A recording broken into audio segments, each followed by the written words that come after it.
Hello good morning दोस्तों।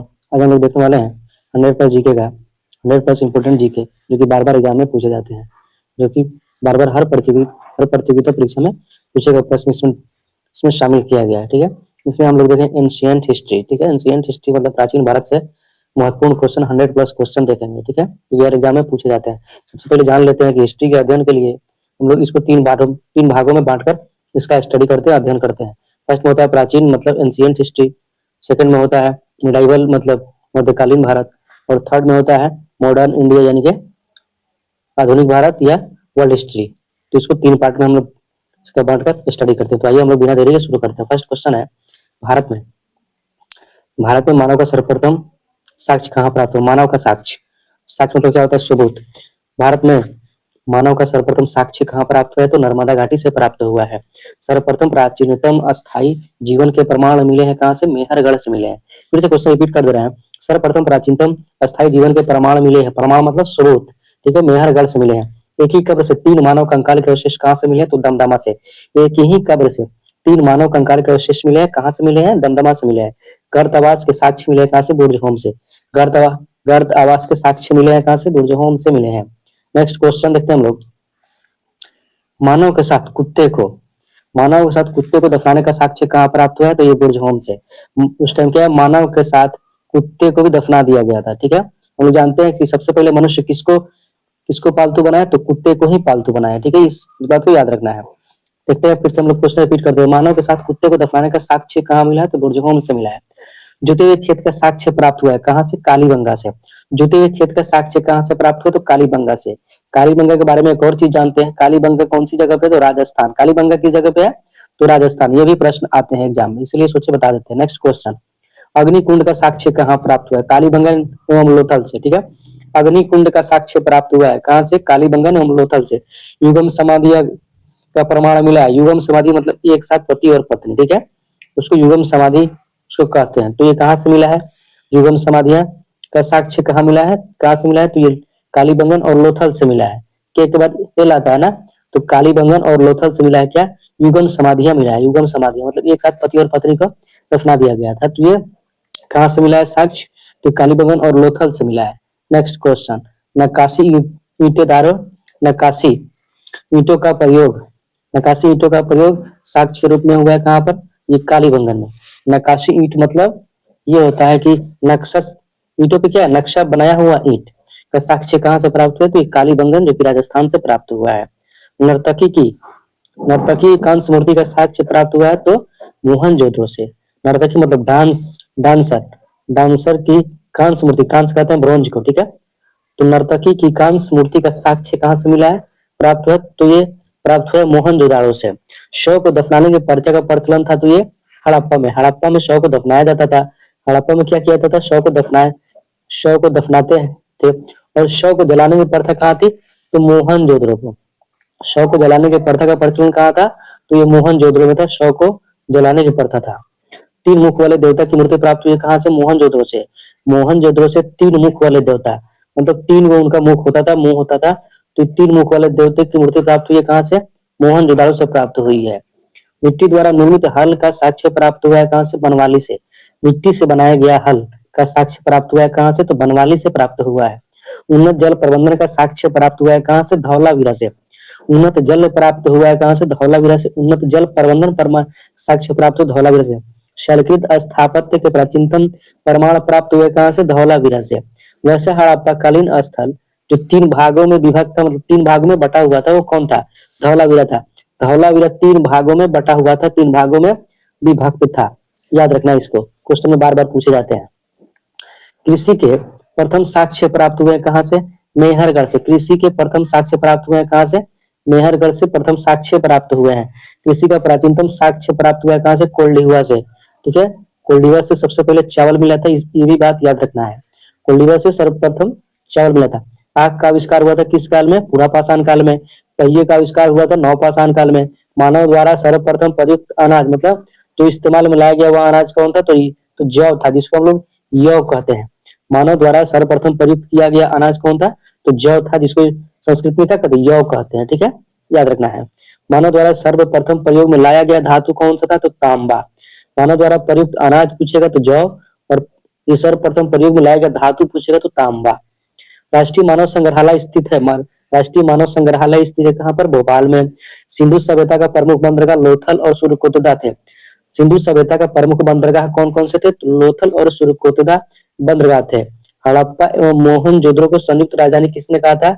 तो Piggott ने कहा था, स्टुअर्ट पिगट ने कहा था। फिर से रिपीट कर देते हैं, हड़प्पा एवं मोहनजोदड़ो को संयुक्त जुड़वा राजधानी किसने कहा था? तो स्टुअर्ट पिगट ने कहा था। अब हम लोग वेद के बारे में थोड़ा जान लेते हैं। हम लोग जानते हैं कि टोटल वेदों की संख्या कितनी है, तो टोटल वेद की संख्या है 4।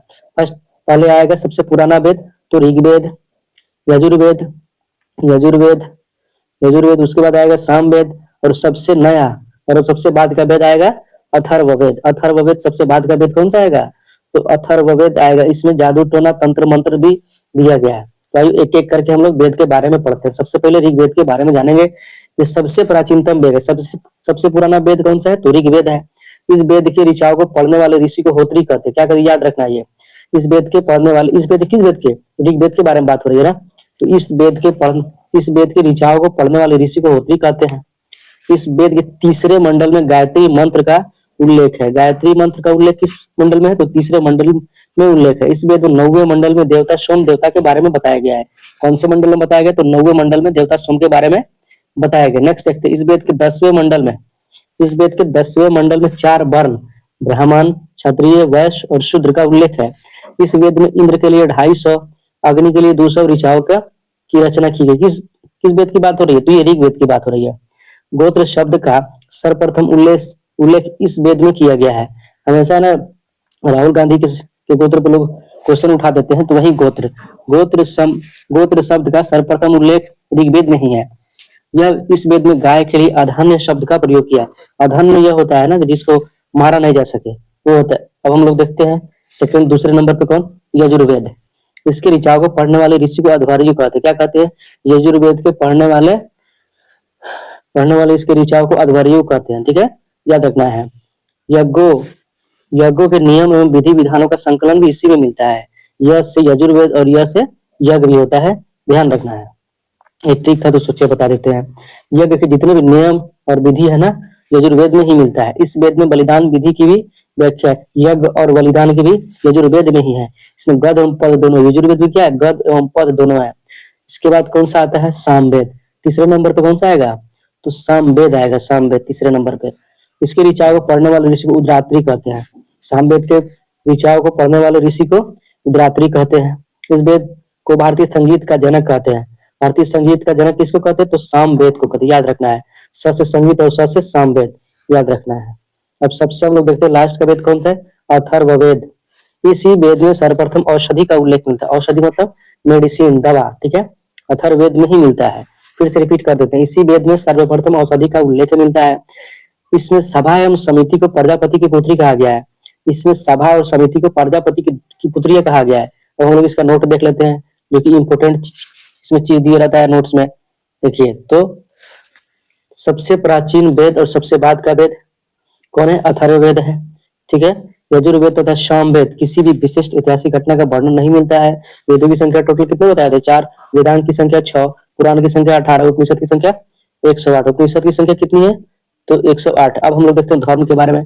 बौद्ध धर्म, जो कि हर बार एग्जाम में, जो हर प्रतियोगिता परीक्षा में बार बार पूछे जाते हैं। बौद्ध धर्म के संस्थापक कौन थे? गौतम बुद्ध थे। बौद्ध धर्म के संस्थापक कौन थे? तो गौतम बुद्ध थे। गौतम बुद्ध का जन्म 563 ईसा पूर्व लुम्बिनी नेपाल में हुआ था। इनकी मृत्यु कब हुई थी? तो ये 483 में। 563 और 483 याद रखना। 563 ईसा पूर्व इनकी जन्म हुआ था और 483 में इनकी मृत्यु हुई थी। ठीक है, उत्तर प्रदेश में। इनके बचपन का नाम क्या था? तो सिद्धार्थ। इनके बचपन का नाम क्या था? तो ये सिद्धार्थ था इनके बचपन का नाम। इनके पिता का नाम शुद्धोधन और माता का नाम माया देवी था। इनके पिता का नाम शुद्धोधन और माता का नाम माया देवी था। बुद्ध को 6 वर्ष की कठिन तपस्या के उपरांत 6 वर्ष की आयु में फल्गु नदी के किनारे ज्ञान की प्राप्ति हुई। मतलब 29 वर्ष की अवस्था में इन्होंने घर त्याग किया था और 6 वर्ष के बाद मतलब 35 वर्ष की अवस्था में इनको ज्ञान की प्राप्ति हुई थी। बुद्ध ने अपना पहला सर्वाधिक उपदेश कहाँ पर दिया था? तो सारनाथ एवं श्रावस्ती में दिया था। ठीक है, बौद्ध धर्म में आत्मा की परिकल्पना नहीं है, जबकि पुनर्जन्म की मान्यता है। फिर से रिपीट कर देते, ये इंपोर्टेंट लाइन है। बौद्ध धर्म में आत्मा की परिकल्पना नहीं है, जबकि पुनर्जन्म की मान्यता है। बौद्ध संघ में सम्मिलित होने की न्यूनतम आयु 15 वर्ष थी। बौद्ध संघ में सम्मिलित होने की न्यूनतम आयु 15 वर्ष थी। गौतम बुद्ध ने आम्रपाली को सर्वसम्मति से स्त्री रत्न घोषित किया था। सर एडविन अर्नाल्ड ने गौतम बुद्ध को एशिया का ज्योति पुंज कहा था, लाइट ऑफ एशिया जिसको कहा जाता है, किसने कहा था? एडविन अर्नाल्ड ने कहा था। अब हम लोग देखते हैं जैन धर्म के बारे में। जैन धर्म के संस्थापक कौन थे? तो ऋषभ देव। जैन धर्म में तीर्थंकर होते हैं, ठीक है। जैन धर्म के संस्थापक कौन थे? तो ऋषभ देव थे। जैन धर्म के 22वें तीर्थंकर, 22वें पूछेगा तो अरिस्टोनेमी और 23वें पूछेगा तो पार्श्वनाथ। ये प्रश्न पूछे जाते हैं। जैन धर्म के 23वें तीर्थंकर कौन है? तो पार्श्वनाथ है। महावीर स्वामी जैन धर्म के 24वें एवं अंतिम तीर्थंकर थे। महावीर स्वामी का जन्म 540 ईसा पूर्व में कहाँ हुआ था? कुंडग्राम वैशाली में। वैशाली कहाँ है? बिहार में है। महावीर स्वामी का मृत्यु हुई थी 468 ईसा पूर्व में, पावापुरी लंदन, ये नालंदा में हुआ था, ठीक है। कभी कभी है ना मिस हो जाता है, टंग ऑफ स्लिप हो जाता है। महावीर स्वामी की मृत्यु 468 ईसा पूर्व में पावापुरी नालंदा में हुआ था। महावीर के बचपन का नाम वर्धमान था। महावीर के बचपन का नाम क्या था? तो वर्धमान था, याद रखना है। देखते आप, इन्होंने 30 वर्ष की आयु में सन्यासी जीवन को स्वीकारा। 12 वर्षों की कठिन तपस्या के उपरांत विजुपालिका नदी के तट पर साल वृक्ष के नीचे ज्ञान की प्राप्ति हुई थी। 30 वर्ष में ज्ञान, ये सन्यासी जीवन मतलब घर छोड़कर निकले, और 12 वर्ष की कठिन तपस्या के बाद मतलब टोटल 42 साल की उम्र में इनको विजुपालिका नदी के तट पर साल वृक्ष के नीचे ज्ञान की प्राप्ति हुई थी। महावीर ने अपने शिष्यों को 11 गंधारों में विभाजित किया। महावीर ने अपने शिष्यों को मतलब अपने चेलाओं को 11 गंधारों में विभाजित किया। महावीर पुनर्जन्म एवं कर्मवाद में विश्वास रखते थे। बौद्ध धर्म में क्या पुनर्जन्म में मान्यता थी? तो महावीर पुनर्जन्म और कर्मवाद में विश्वास रखते थे। स्यादवाद और अनेकत्ववाद संबंधित है जैन धर्म से। स्यादवाद और अनेकांतवाद संबंधित किस धर्म से? तो जैन धर्म से। प्रथम जैन भिक्षुणी चंपाराई, ये प्रश्न पूछता है। प्रथम जैन भिक्षुणी कौन थी? तो चंपा थी। महावीर के प्रथम अनुयायी कौन थे? तो उनके दामाद जमाली थे, ठीक है। उनके दामाद जमील या जमाली कहीं कह देता है। महावीर के प्रथम अनुयायी कौन थे? तो उनके दामाद जमील हुए। अब हम लोग देखते हैं प्रमुख दर्शन और उनके प्रवर्तक। दर्शन एक तरफ दिया हुआ है, एक तरफ प्रवर्तक है। योग, ये भी प्रश्न पूछे जाते हैं। लुसेंट का ये सब क्वेश्चन है जो कि हर बार एग्जाम में पूछे जाते हैं। तो दर्शन देख लेते हैं, प्रवर्तक देते हैं। योग का कौन है? पतंजलि। पतंजलि बाबा रामदेव कहते हैं ना, प्रचार करते हैं। तो योग का कौन है? पतंजलि। न्याय का गौतम। न्याय का कौन हो जाएगा? गौतम। सांख्य का ये कपिल हो जाएंगे। सांख्य का कौन हो जाएंगे? कपिल हो जाएंगे। चारवाक का चारवाक हो जाएंगे। चारवाक का कौन होंगे? तो चारवाक हो जाएंगे। वैशेषिक का कौन हो जाएंगे? तो कनाद हो जाएंगे। वैशेषिक का कौन हो जाएंगे? तो कनाद हो जाएंगे। पूर्वी मीमांसा किसका होगा? तो जैमिनी का होगा। पूर्वी मीमांसा किनका? तो जैमिनी का। उत्तरी मीमांसा तो बादरायण का। उत्तरी मीमांसा ये बादरायण का। तो आज के लिए इतना ही। आप लोग लाइक और सब्सक्राइब कर, बहुत मेहनत लगता है वीडियो को बनाने में, तो लाइक और सब्सक्राइब कर दीजिएगा जो लोग नए हैं, और कमेंट करके बताइएगा वीडियो कैसा लगा, ठीक है। तब हम लोग मिलेंगे नेक्स्ट वीडियो में।